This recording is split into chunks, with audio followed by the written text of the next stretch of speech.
This video chart presentation of Mood Media Corp. Mood Media trades on the Toronto Stock Exchange under ticker MM. I scaled this out to about a 7-month chart to show how the stock had been trending sideways, maybe slightly upward, before taking a pretty good hit early on in September, which followed into the stock losing more than half its value, before posting a recovery here in the middle part of November and through December. That's taking a look at an inverted head and shoulders pattern with a nice support around 60 cents, and there's the start of some resistance right around 70 cents. But that's going to run all the way up to around 77, 78 cents to where the stock gapped down to several months ago. But the Bollinger Bands are starting to move back upward.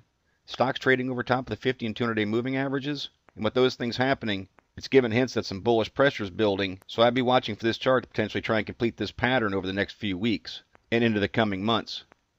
It's a nice uptrend in the MACD moving back towards zero, making higher highs and higher lows, creating an upward channel, showing a strengthening bullish trend.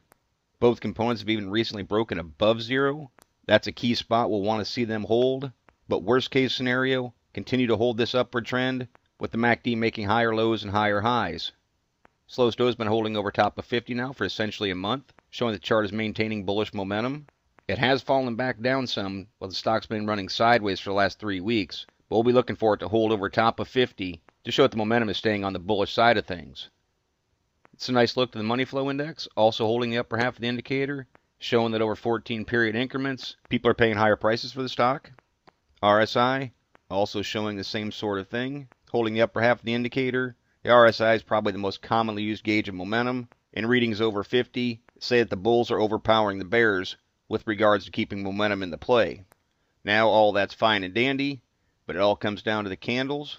And I'll be watching for this support level at 60 cents to be held on any pullbacks. Essentially in an inverted head and shoulders pattern, this would be considered the left shoulder, this would be considered the head, and this would be considered the right shoulder. In this particular case, the neckline I wouldn't say is truly formed at this point. I would suspect that it's going to form somewhere up near this area, up around 78 cents.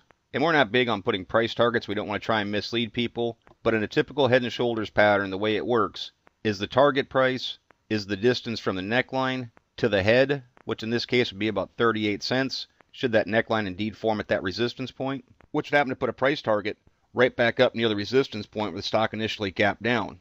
Now, I don't know what went on fundamentally with Mood Media that this gap down, if this drop was substantiated by fundamentals. This is just purely a technical look at the chart, but that's what I see in the inverted head and shoulders pattern, and those are the key spots that I'd be looking for. Volume definitely picked up on Wednesday, 1.6 million shares traded. On any breakout of this pattern, I definitely would want to see a strong volume surge to indicate the buying pressure is strong, the bulls are in charge, and increase the likelihood that this pattern is going to complete and it's going to fill that gap. Of course, it's all predicated upon first holding this support level on any pullback, but pay attention to that breakout point and volume levels should upward pressure follow in the coming weeks.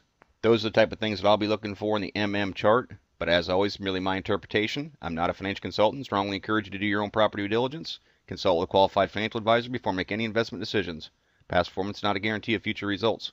Please visit the allpennystocks.com website to view the full disclaimer disclosure, and do not base any investment decisions on any material found on the website and/or its video chart. No person employed by All Penny Stocks is a registered investment advisor or licensed broker-dealer. Thank you for watching. Trade smart.